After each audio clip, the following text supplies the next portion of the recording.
Linda Gordon interview, take one, marker.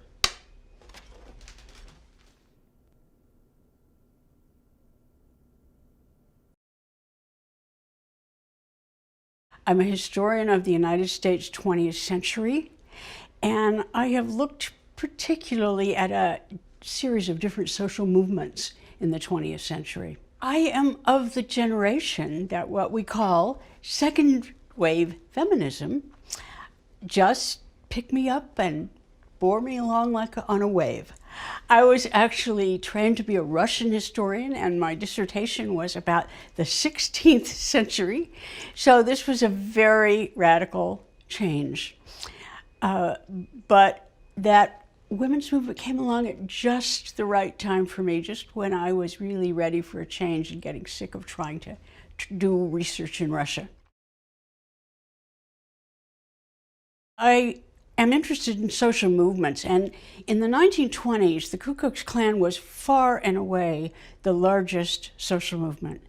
It claimed to have somewhere between 3 and 6 million members. I don't believe those numbers. I think they always exaggerated.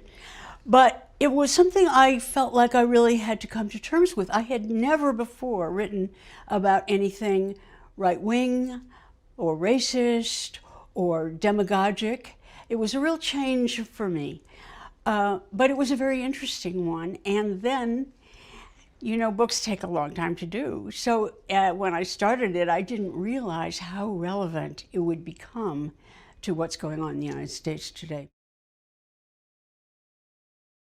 I, too, had often associated social movements with progressive ideas, but it did occur to me that this is a mistake, that we have to remember that there have been really destructive social movements. The Nazi Party in Germany was a social movement at the beginning. In India today, we have these very intolerant Hindu movements attacking Muslims. So I think it is important to understand that people can be revved up into a participatory movement that has very, very, very destructive politics. You sociologists go around about trying to define a social movement all the time. I don't really have any precise definition, partly because, you know, historians are the first to insist that history never repeats itself. Every social movement is different. But I would say that a social movement is something that happens when large numbers of people try to affect social policy or political policy, but they do so not in the conventional electoral system. In other words, they go beyond trying to vote or trying to get other people to vote, to try to find other ways of putting pressure on people in power. Historians like to say history doesn't repeat itself because we deal with evidence and the factual, and those things are always different. I deliberately ended my book about the Ku Klux Klan with a quote from a really extraordinary journalist of the 1920s and 30s, Dorothea Thompson. She became very well known because she was one of the first people to see the death camps, the concentration camps. But she said something like this: if a fascist is going to come to the United States, you can be sure that he will not campaign on a platform of fascism. He will campaign as an ultra-American. And that quote I really like because it identifies that every context is going to produce its own kind of social movements and social movements leaders, good and bad.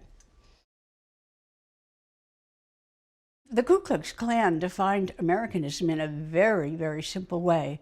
It was a country whose citizens were native-born white Protestants. And to support that claim that that's a definition of American, they of course put out a lot of false history claiming that the United States had always been a country exclusively of white Protestants. They couldn't say native-born because they knew that the early white settlers came from abroad. But that narrowing of what counts, and you can use various terms for it. The Ku Klux Klan sometimes said real Americans. They sometimes said true Americans. They sometimes said 100% Americans. They sometimes said authentic Americans. You can put it in a lot of different ways, but what they're trying to do is to exclude a lot of people who actually lived in this country at that time and say, you really don't belong here. You cannot claim to be American. The first Ku Klux Klan arose in the South, and it arose immediately after the Civil War, and it had a very simple goal: defend white supremacy. Do not allow blacks to become citizens, to become economic successes, and so on.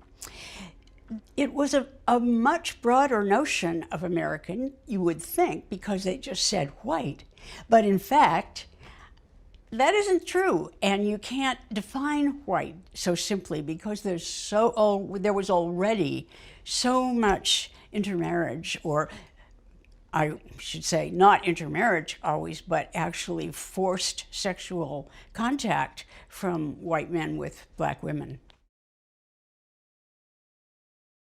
I think in many situations, people have a tendency to want to blame outsiders for their problems. But I think a particular characteristic of the United States, which is kind of odd because we are a nation of immigrants, but nevertheless, we had a long-term nativism movement which wanted both to shut the doors, but also had very Ku Klux Klan kind of ideas about who ought to come to America. The first federal immigration restriction law that was passed in 1924 was something that put into law exactly the nativist Ku Klux Klan idea of who should be allowed to come: white Protestants, which to them meant people from Northern Europe, the British, the Scandinavians, and so on. The movement against immigration intensified between the years of 1880 and about up to World War II. But the problem there, what made them particularly upset was that most of these immigrants were not white Protestants. They were Catholics from Southern Europe, they were Jews from Eastern Europe, they were Russian Orthodox or Greek Orthodox coming from further east, and actually some Muslims coming from Syria, Lebanon, and so on. It was always a racially defined system. Anti-immigration sentiment has always been racially defined. It has always focused on certain groups of people who are not deemed to be the, quote, right kind of Americans.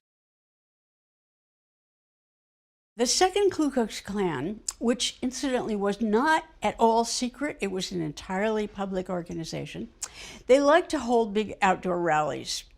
And they liked to hold them particularly on July 4th, in which you had a combination of promotion of Klan and promotion of what they called Americanism. And these things were very state-of-the-art, high-tech affairs. In one major one in Indiana, the Imperial Wizard, as he was called, who was head of the Klan, flew in on a small plane. They claim that somewhat like 50,000 people were at this gathering. Again, I think that's an exaggeration, but we have thousands of people, and I would bet that the overwhelming majority of them had never seen an airplane, or certainly not seen an airplane in the air.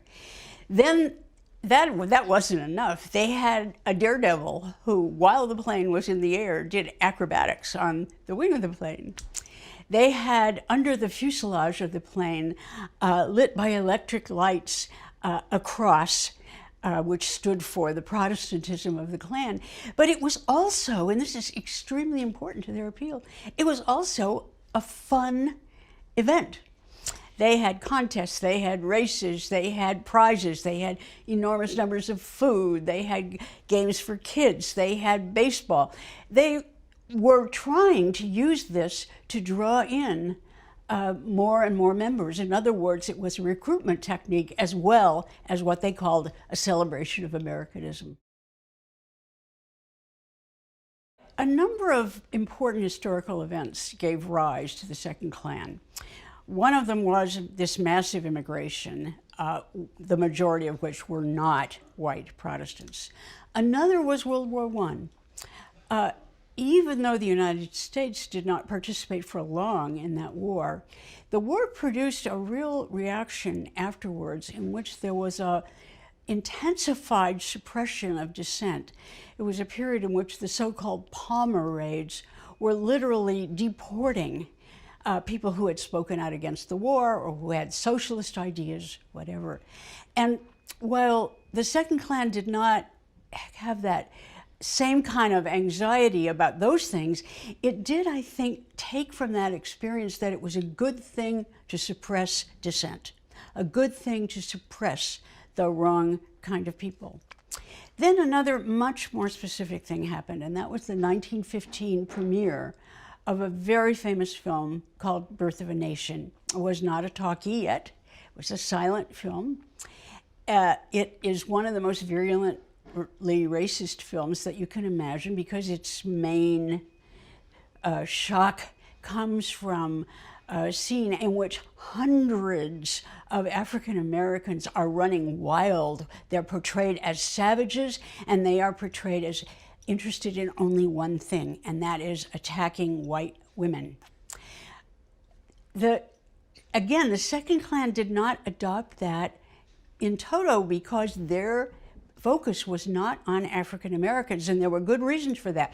They were not any less racist than the first Klan, but in the 1920s, the number of black people who lived in the northern and western states was very small. For example, in Oregon, which happens to be my home state and was one of the biggest Klan states, the number of African Americans was virtually zero, and even the number of Jews who they went after was less than 1%. In Oregon, most people who lived there had never seen a black person, had never seen a Jew, and many of them had never seen a Catholic, and yet they were able to rev up this intense fear and anger of the wrong kind of people. The Ku Klux Klan was actually a movement operating state-of-the-art technological developments. It's true that their main form of communication was newspaper. They had 150 different print publications, but they also owned 2 radio stations, and the Ku Klux Klan owned 2 radio stations, and radio was a new technology. And in fact, the 1920s is the period of the most rapid change in the number of people who had radios. I think that on the whole, the Klan loved new technology. On the other hand, what they didn't like was science, basic science. For example, they were apoplectic about evolutionary theory. And that is partly that they were not so much just against science, but against scientists, because scientists, to them, represented secular, urban, professional, liberal, or even left-wing people, and that was the enemy. I'm one of many historians that does not like the way that your word populism is being used today. And that is because it represents a lack of knowledge of the original capital P populist party of the 1890s. That was a political party. It ran its members for offices. It was a very progressive party. It was in favor of trade unions. It was in favor of the 8-hour day. It was in favor of protecting small farmers. The problem we have is that that term has migrated, the term populism, and it is now used, as I see it, and I look for it carefully, the word populism is now strictly pejorative, and it refers to specifically demagoguery and bigotry. It refers to movements or people who try to ratchet up that kind of anger against people that they see as unlike them, and also using a certain kind of rabble-rousing rhetoric, as opposed to talking concretely about policies. This kind of populism of which the Ku Klux Klan was a perfect example, would never have been called populism at the time, because in the 1920s, populism meant the Populist Party, which was on the left, not on the right. But I think there's another characteristic of populism that we need to register, and that is that its bigotry is almost always directed at people who are less advantaged than they are. It is never directed at the top. And so this attack on immigrants, the attack on Jews and Catholics who were disproportionately poor in the 1920s because they were new immigrants, I think that is fundamental to the new sense of what populism is. The second Ku Klux Klan wedded its bigotry to its sense of morality. The problem was that its morality came from a very, very strictly evangelical Protestant sense of what was ethical and what was immoral. So, for example, their case against Jews and Catholics was filled with accusations of immorality. For example, they alleged that Jewish power in Hollywood, we know that a lot of the early Hollywood had a lot of Jewish money in it, but the Klan alleged that it was not profit-seeking that had made Jews go into Hollywood. It was a deliberate plot to ruin the morality of American women by having people in women in scanty clothing in the movies, or even plots that registered something other than complete condemnation of anything that seemed sexual. What's interesting, though, is that this issue of morality is almost exclusively about sex. There are other kinds of morality, like political corruption or stealing or violence. The Klan was not so concerned about that. And I think it has to do with the very deep connections, at least in that period, between racism and sexuality. Probably the Klan's worst sin, or that what they thought of as the worst sin, was intermarriage, or what was called then miscegenation. And this is a period of time in which the majority of American states had laws that banned people of different races from marrying each other. The Ku Klux Klan was a first in a very important way among social movements. To the best of my knowledge, it was the first social movement to hire a for-profit PR firm. And that PR firm was responsible for much of the very immediate, just exponential growth of the Klan, because it operated a pyramid scheme. The scheme was recruitment by commission. If I can get you to join the Klan, you have to pay a $10 initiation fee, and I get to keep 40% of that. That's a very, very high percentage. But then you can go out and recruit other people, and you get to keep 40% of their initiation fee. And let me point out that $10 in the 1920s was worth over $120 today. This is not an organization of poor people. But like all pyramid schemes, eventually you run out of more people to recruit. And so the people at the bottom of the pyramid are sort of out their money. This particular PR firm was unbelievably greedy because of that 60% of initiation fees that supposedly went to the Klan, they took 80%. This is partly the result of the fact that the first imperial wizard of the Second Klan, a man called William Simmons, was probably the world's worst business person. Didn't really have any idea about how to operate this and was taken in by this Atlanta PR firm. But I think this is a very important event, a social movement using that kind of state-of-the-art understanding of how to promote itself. The second Ku Klux Klan was born just when the women's suffrage amendment passed.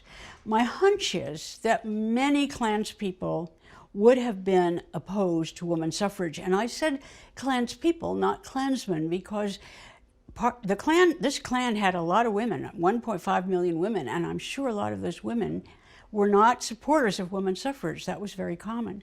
But once it passed, I think they immediately saw the advantages of it for them, because from their point of view, it multiplied the white vote, the white Protestant vote. And since many people who were going to become American citizens were still relatively new, Jewish people, Catholic people, lower proportions of those people were registered voters. So the Klan used it for all it was worth. But it's also true that even Klanswomen, some of them, were very progressive when it came to women's rights. And this is something that's a big contradiction in a lot of, this is something that is a contradiction in a lot of conservative movements. If you read their publications, they would say, well, women belong at home, women's role is to be mothers, women's duty is to support their husbands in whatever they want to do. But in fact, as women saw opportunities for getting directly involved with politics themselves, they saw that this was enjoyable, and they liked the feeling that they could be influential. So by and large, the Second Klan was convinced that the woman suffrage amendment aided its growth. There is an interesting saying about something I said before. People say history doesn't repeat itself, but sometimes it rhymes. Well, I do think there is a rhyme. There are a lot of similarities. First, the anti-immigrant sentiment. And you know, that is interesting because the proportional number of immigrants coming into the United States in that earlier period was 3 times as high as it is today. And that's including both legal and supposedly illegal immigration. The other aspect of this is the bigotry, and the bigotry that, generally speaking, aims downward. Now, this is not exclusively true today, but you certainly see this kind of re-legitimation of saying very discriminatory things about people who aren't white, about people who don't speak English as their first language, about people who are not Protestants. Not so much Catholics. I think Catholics have now been assimilated into even right-wing Americanism, but anti-Semitism is definitely rising, and ironically, we have a rise in anti-Semitism and Islamophobia at the same time. You know, some theorists would say that anti-Semitism is actually closer to racism than to religious prejudice. For example, the Klan believed that if you were a Catholic, if you converted to Protestantism, then you would be just fine. You would be a great American, but a Jew could never become a good American because it's in the Jewish body, it's in the blood. And in that sense, even though Jews came to be seen as white, the Klan didn't see them that way. I do think that some of the anti-Semitism that we see rising today, coming from the right wing, has that kind of racist quality. The slogan, "Make America Great Again," I believe it's actually a code. And the code means restore America to the people who deserve to be called Americans. And because it's a code, it is filled with subtly excluding messages. These people are not the people who will work to make America great again. It also has a more immediate political code, which is a code for right-wing politics, because it implies that people who are liberals or on the left are not as patriotic as people on the right. And that is almost exactly a repeat of Ku Klux Klan ideas, except that in the 20s they were confining it to Protestants. The rapid decline of the Klan, which happened from the mid to the late 1920s, I wish I could say that there had been a big grassroots social movement opposing the Klan, but that was not the case. It declined from some of the scandals among its members, but particularly from its approach to getting money. Many members began to see the Klan as nothing but an excuse for demanding more and more money from us. There's the initiation fee, there's the dues, there's the cost of the robes, there's all the paraphernalia. Then they had this way that you could advance in your status and you had to pay each time. But I think we have to remember, especially if we want to think about today, that we don't want to focus on the Ku Klux Klan itself. We want to focus on groups that what you might call have Klanish ideas. We do know that quite a number of Klanspeople became supporters of the Nazi movement, American Nazi movements in the 1930s. People forget this. These were small, relatively, but there were many of them. They filled Madison Square Garden several times with major rallies of people with swastikas there and so on. You also see the Klan joining the followers of, for example, a very interesting radio personality by the name of Charles Coughlin. Charles Coughlin was a Detroit radio person. I think of him as the original shock jock. He liked to get on the radio with that kind of rabble-rousing rhetoric. What's interesting is that he was a Catholic priest. And a lot of Klan members who in the 1920s had been denouncing Catholics became great followers of Coughlin because his bigotry attracted them, and they were happy to sacrifice their anti-Catholic ideas to follow along with the other ideas. So, and especially I think when we're thinking about today, it's really important not to say, well, is the Ku Klux Klan a big threat today? Today, the Ku Klux Klan is a very small group among many, many white nationalist groups. I think we need to think about what are the similarities in the ideas of these groups rather than their particular names. Something that's very different today is that when I was in college and in graduate school, I never had a woman instructor. But you know, I didn't notice it. I just took it for granted that this was a male world. Sometimes I even say in a certain way, I think you'll understand what I mean, that I didn't know I was a woman. It wasn't an identity. I identified myself as a student, as a budding historian, and so on. So when the women's movement began to raise issues that I had never thought about, it was like someone opened the blinds to a window that I had never looked through. Looking back at my career, I know that I was very discriminated against, but I didn't notice it at the time. I do want to say in retrospect, though, that interestingly enough, education is one of the areas in which there was the least sexism, because in most educational environments, if you got good grades, if you earned your grades, you got them, even though you were a woman. So I think for me, and for a lot of other people, it was the entry into the world of work, into the world of having a job, when all this began to really, really hit me. Many people of my generation describe that the impact of that early women's movement as just almost explosive. It's like it suddenly opened your eyes to things you had never noticed. One of the things that I find when I'm teaching students about the women's movement, or even just teaching an American history class, is that people do not understand how, at the time that I became an adult, there were a whole series of legal discriminations against women.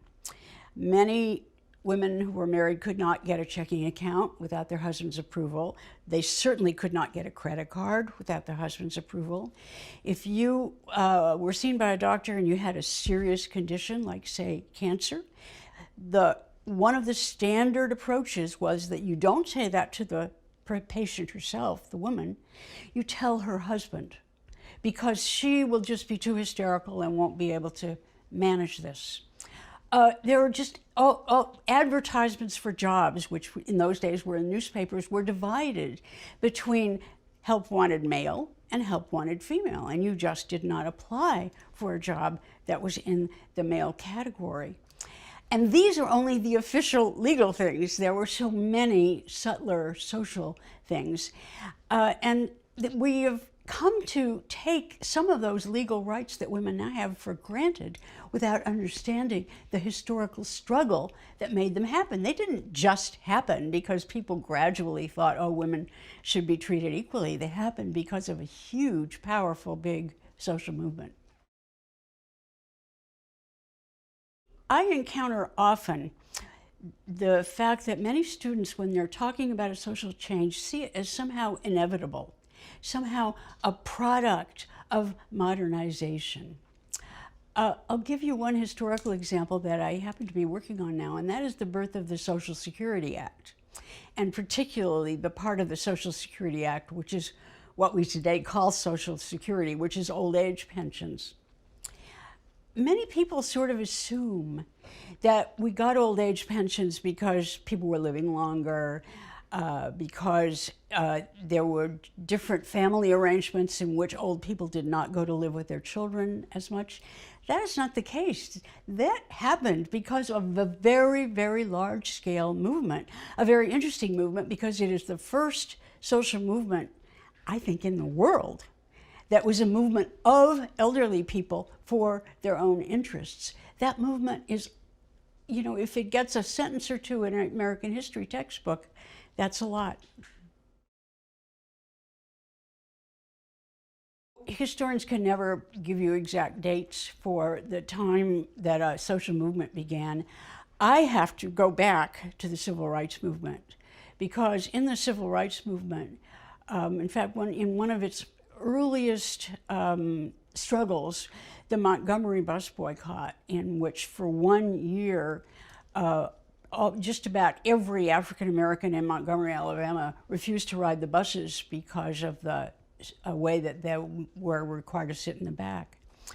But what people don't often realize, or are realizing more because of some new books, part of that was particularly about women.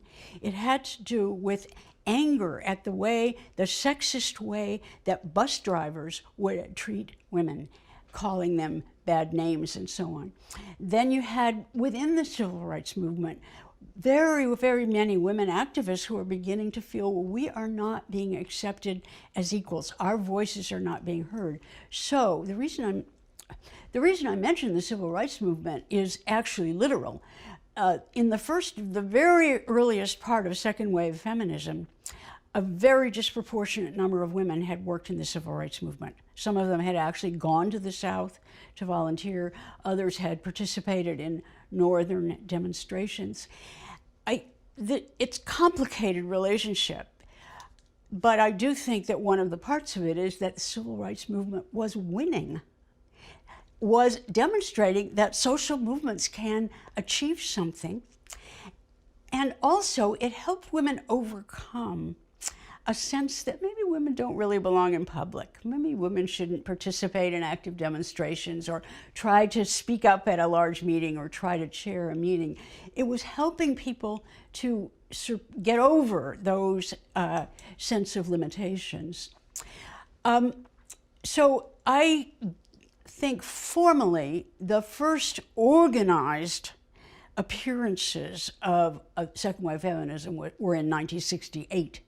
But I think the roots were easily a decade old. When we talk about first wave feminism, actually historians have mainly used the phrase the women's rights movement. Even women's suffrage movement is not quite right because there were many rights that these women were campaigning for. Its official beginning was in 1848. It continued off and on through 1920 when women won the right to vote. But along the way, they had won many other rights, such as the right to a college education, such as the right to become a doctor or a lawyer. What happened between 1920 and the 1960s was not that there's no feminism at all. These women didn't just disappear. But it is true that as a social movement, it was very much in abeyance. It was not priority for a lot of people. that had to do a lot with the Second World War, which was obviously a much, much bigger issue. People then started to refer to what began in the 1960s as second wave feminism. This is a problematic phrase because it implies that there's a clear beginning and a clear end. And then you have to talk about, well, what's the third wave, what's the fourth wave, and so on. On the other hand, I do think that it is a reasonable shorthand because there is a period from about 1968 to about 1980 when feminism was a mass movement. There was actually, in the 70s at some point, one of these Gallup polls, I think it was Gallup, I'm not sure. There was a public opinion poll that found that more than 50% of American women said they approved of feminism. It was really participatory. And that's the important part of a social movement. It's not just people in particular organizations lobbying Congress or drafting legislation. It's because of people on the ground, but it's also an enormous change in women's consciousness and raising their aspirations so that women who had previously thought, well, I'll work as a secretary, began to think, well, actually, maybe I could go to law school. This kind of change happened. Now, that movement tended to be very racially divided, and that's a very important part of it. In fact, for a lot of people of color, for a time, the word feminism was a code for white feminism. But, you know, that's only true if you look at the words.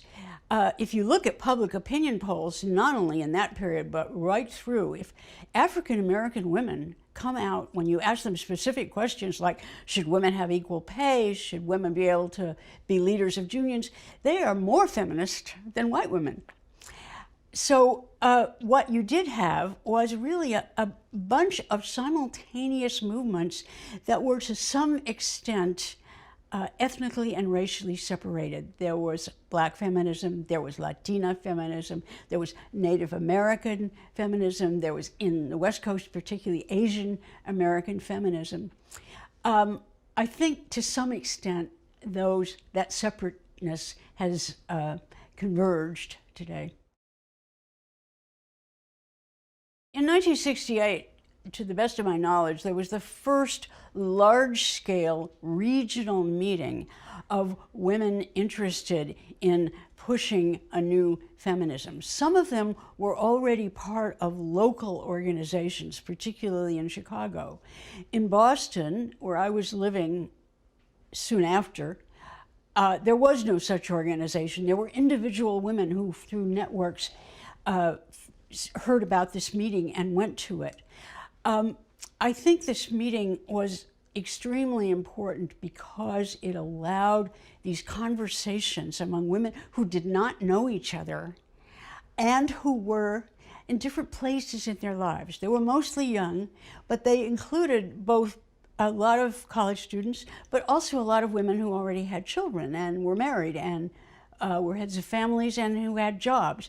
And the different sets of grievances were being heard by each other and began to build a more overall sense that something is wrong with the treatment of women in our society.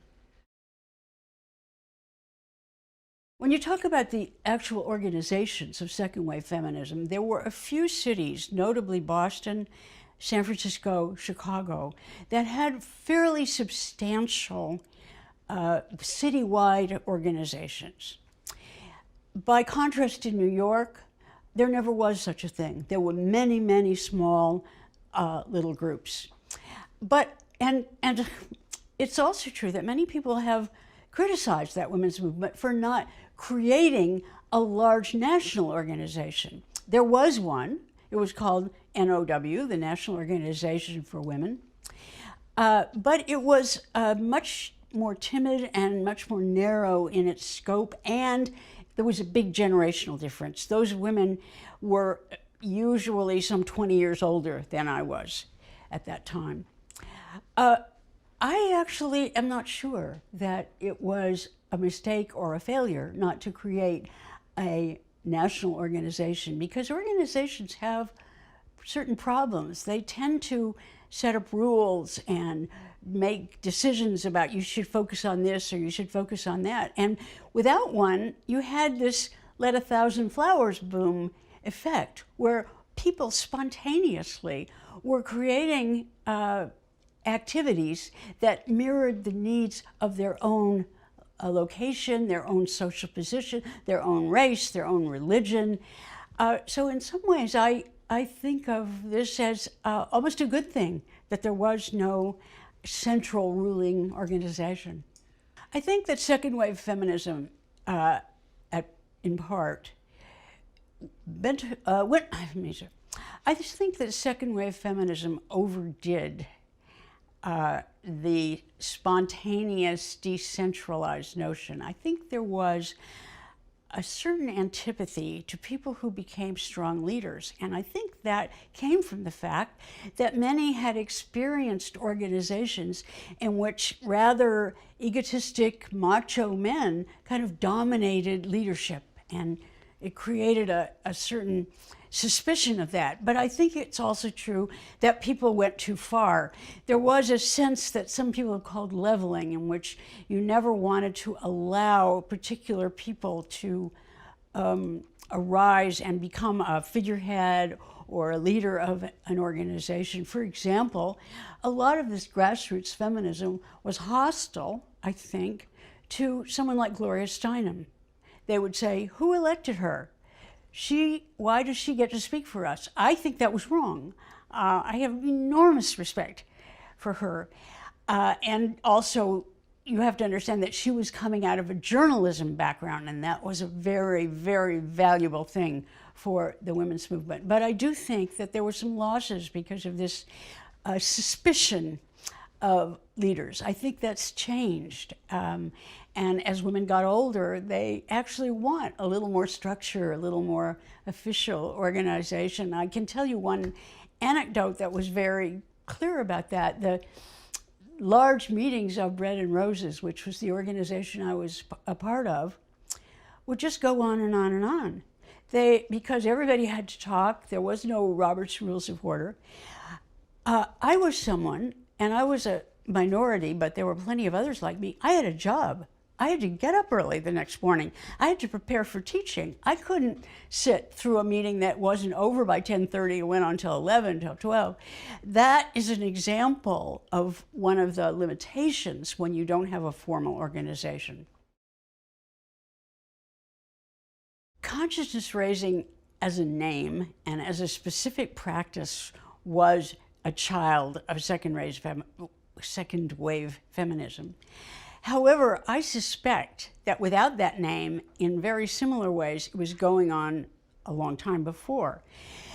Consciousness raising involved small groups of women discussing what they experienced as forms of prejudice or discrimination against women, and sharing those with other people, and then moving on to see how you could transcend that.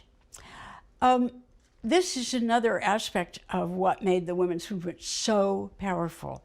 There were just thousands of groups happening all by themselves in various locations. Again, I can tell you a specific story from Boston. An early consciousness raising group kept having people come and say, can we join your group? We want to join your group. And people understood that if the group got too big, it wouldn't be as valuable. So they put an ad in a weekly newspaper. It was called The Phoenix. It's kind of like what the Village Voice was in New York, that said, if you're interested in forming a consciousness raising group, come to a meeting at such and such a place and we will help you do that. Well, 100 people showed up. So then they put the ad in again and another 100 people showed up. It was, this is a bandwagon effect, but the idea that women talk to other women was organic. It is something that women have always done, and it is, like it or not, it is a gender difference. women have historically been much more intimate with other women than men have with other men. That may be changing. I hope it's changing. But what a consciousness raising group did is it took that old pattern of women that you talk to each other and you tell them your troubles and politicized it and turned it into a discussion of, this is wrong, what can we do to change it? Domestic violence is a good example of something that happened in consciousness raising groups. I've actually written about it historically, and I know that in the 19th century, when, say, a young woman would complain to another one that her husband hit her, she might get the answer, well, men are just like that. Or maybe try to make his favorite dishes and he will be in a better mood. Again, there's a little bit of an assumption that this has to be accepted, that there's nothing we can do about it. Now, of course, if it was more extreme, the first wave feminism did manage to force the courts to treat an attack on your wife as a real assault. But in second wave feminism, the attitude to that was immediately much more militant and assertive. Would you like us to come with you and talk to your husband and explain to him why that is not a good thing to do? Now, this is an extreme being beaten up, but there were also small things. In a consciousness raising group, you would discover how many women thought they were too fat. And suddenly, you would begin to say, well, maybe there's something wrong with this feeling that I'm too fat. Maybe there's a beauty standard that is being promoted by advertising, by the culture, that we don't have to accept. In other words, it could deal with very, very small issues, all the way to large ones. I am having a devil of a time because I am a single mother and I cannot find a daycare center that I can afford. Now, there was no simple magic answer to that, but it certainly was something that you would then begin to share with other women who were in that situation. You might say that that consciousness change was more subtle, but I would also say it was more profound. It has to do with who you really think you are, how you feel about yourself, how you act in the world, and it made an enormous change. When I was teaching in, say, the 1990s, I could tell that there were lots of women in my classes who had feminist mothers. I could tell that there were guys in my class who had feminist mothers. And then it was their grandchildren more recently. I'm not saying it was as strong as it was at the beginning, but it is something that for many women was a permanent change. Friends of mine and I used to joke that we would like to be in a consciousness lowering group, because consciousness raising meant you notice every piece of discrimination and it got burdensome and wearisome. But that's a droll expression, but that is, I think, something that indicates that kind of change in consciousness, that you are noticing things that you would not have noticed before. It's certainly true that women's movements are not well covered in textbooks and in typical history courses. It's not that I've done surveys, but this is certainly my impression. And I think that in many textbooks you will find some information about both waves of feminism, but for example, it would be much smaller than discussion of, say, what was done to Native Americans or the Civil Rights Movement.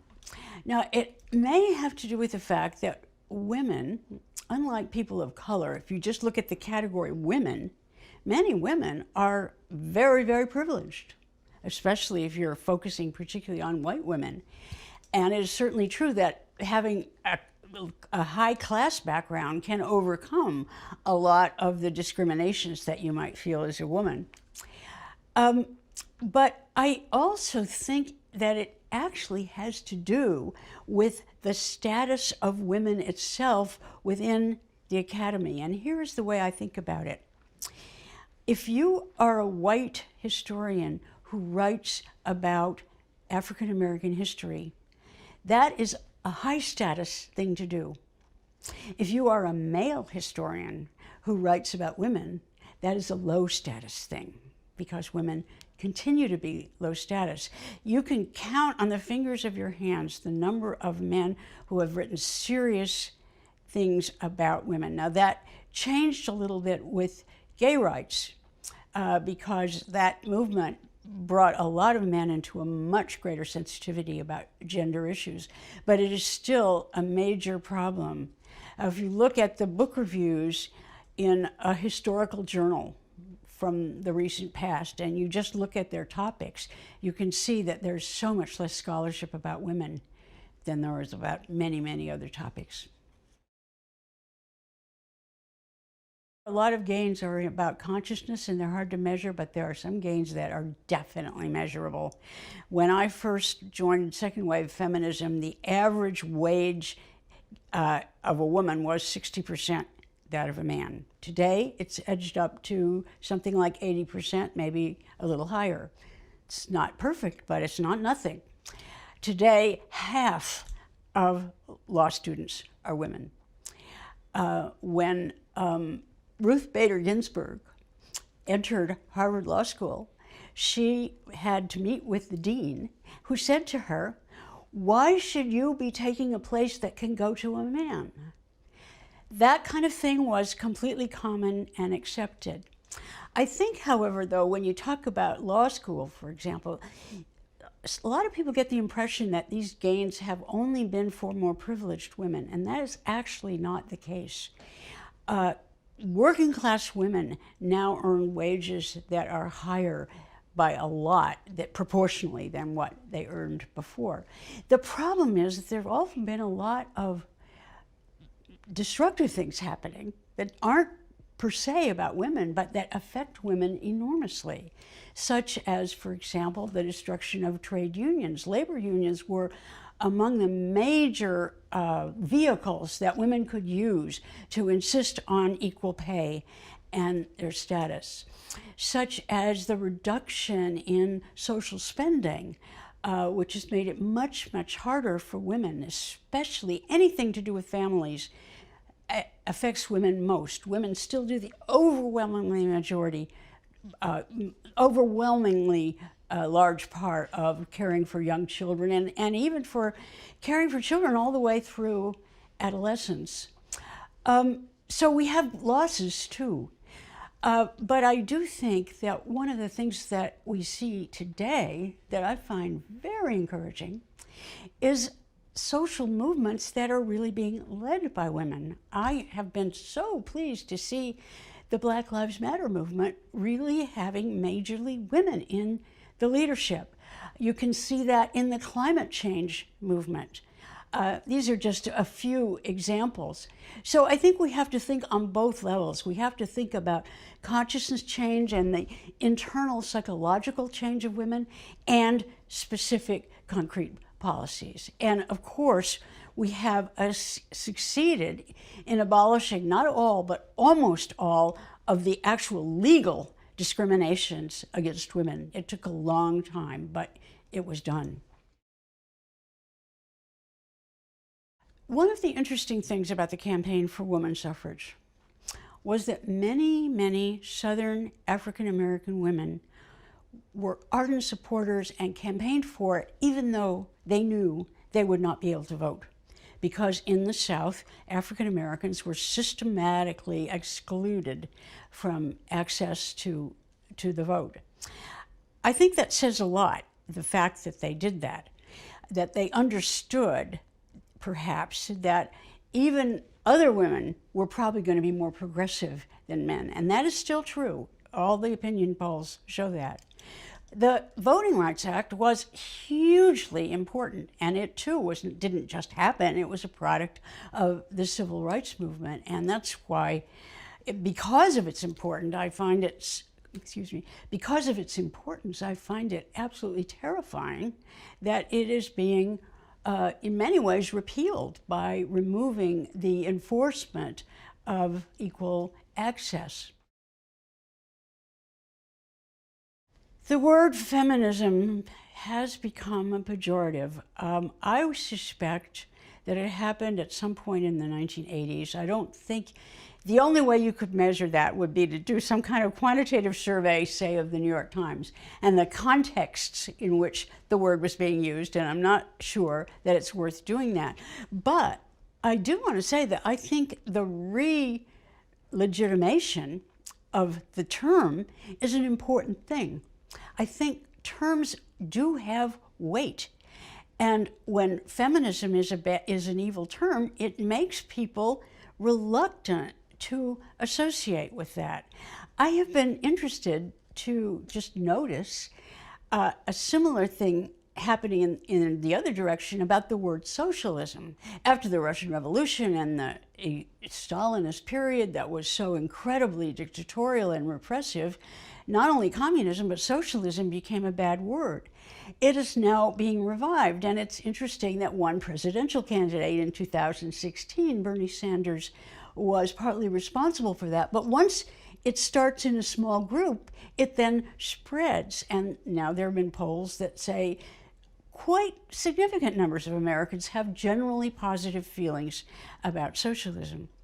So words are important, and I have always thought that it is important, even when it is seen as a bad word, to use the term feminism and to insist that it be associated with so many positive things, not just for women, but for whole families, for everyone. According to the Southern Poverty Law Center, which is the organization that really seems to have the best data on right-wing movements, they have found that many, a very high proportion of white nationalists are also misogynists in some ways. That is certainly true of many of the mass murderers that we have had. I think it is inevitable that you get these violent backlashes. There was a huge backlash against the civil rights movement. There are backlashes against other kinds of movements. But I think what you get, especially today, is another form of bigotry. You know, I mentioned that bigotry typically condemns the people who are less advantaged than you are. I see the men's rights movement in that way, because they are suggesting that they are being victimized by women. But if you look at the data, if you look at the actual evidence, we still are behind in salaries, we're still behind in positions, we're still behind in all kinds of measures of equality. I do think that there is a kind of social media viralness, even if it's not on the social media, that also comes with just a desire to be bigoted, to be angry, to be, in other words, if you can't find this target, you'll find another target. So that is the way in which I see them as connected to each other. I think there's a psychological unity among these points of view. The women's movement didn't have the same immediate electoral success that the Ku Klux Klan did, for example. Within its very short period of the 1920s, the Ku Klux Klan elected 11 governors and 45 congresspeople.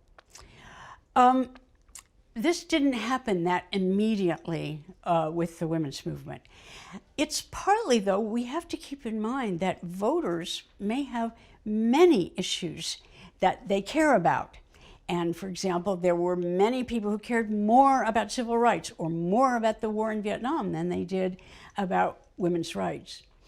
I think, furthermore, that the women's movement was never able to get women to focus so specifically on women's issues that you could actually politically threaten a congressperson who didn't vote the way you wanted him to do effectively. And that is, I think, because there are multiple issues. I think what has changed, and has changed very recently, is the number of women who are actually running for office. And that has to be thought of as a very difficult thing, because women have family responsibilities that men usually do not have. Women are raised with a certain deference, with a certain uncomfortableness about being in public. So it took a lot to get over that. Normally, I don't think that whether you have women's bodies or men's bodies, say in corporate boards, is very important. But in a place like the US Congress, a place like the state legislatures, the state or even city councils, I think it does matter very much, and it took a long time for that to happen. I think two things are making me hopeful today. One is the large number of women candidates who not just were elected, but who ran for office, because that's where you have to start. I think that is a really important thing, because there is, you might call it a bandwagon effect. If she can do it, maybe I could do it too. Maybe it isn't completely impossible. The other thing I'm very hopeful about is women's presence in social movements, even if the social movements are not about women. I remember very vividly, just a personal anecdote, in the very first demonstration, it was about women's problems right after Trump was elected. It was the time when people invented the pussy hats. But what I was struck by was how many guys were at this demonstration. This was a demonstration organized by women, focused on women's issues, and yet there were plenty of guys. So I feel I actually feel fairly optimistic also about men changing. You know, when, and maybe I'm doing too many anecdotes for you, but anyway, when Trump said, that's just sort of locker room talk, don't pay any attention to it, I went around and I asked all these guys in my department, and they're mostly not young. Did you ever hear a thing like that in your locker room? Nobody. Now, maybe they were lying, but I don't think so. I think there's really a sense that speaking in a crude way about women isn't legitimate, and that reflects then what's underneath it is a sense that discriminating against women isn't legitimate. It won't be easy, it's not perfect, but I do think there are some very good signs. And in some ways, let me just say one more thing. When the figure came out that a majority of college-educated women voted for Trump, I was, like many people, kind of shocked. And then as I began to think about it, I developed a hypothesis about why that is. And I think it is that some women are more pessimistic than others about whether men can change. And in the circles I happen to move in, men have changed a lot. I'm completely optimistic about it. I never think that men aren't capable of change, or that they're only going to see women as servants. But if you're in a different culture, you may not have that confidence, so you may have to accept that. And it is, in my sense, the modern version of the 19th century response to a woman who says her husband hit her. That's just the way men are. This is what I think is the modern version of that. There is absolutely no reason to think that women are less racist than men. The polls don't show that. I don't think that. But, you know, an interesting thing happens to women in conservative movements. I don't know much about women in these conservative movements today. I'm a historian. I can only talk about the past. But in the Ku Klux Klan, you had 1.5 million women joining these women's chapters. But before long, they started asserting themselves against the male leadership of the Klan. One common thing was money. They didn't want to have to send the dues up to the headquarters. They wanted to keep it for their own projects. And they really had power struggles about that. There was a pattern in which male leaders thought they had the right to appoint the women to be head of the women's chapters. And some of the chapters started saying, this is not right, we are choosing.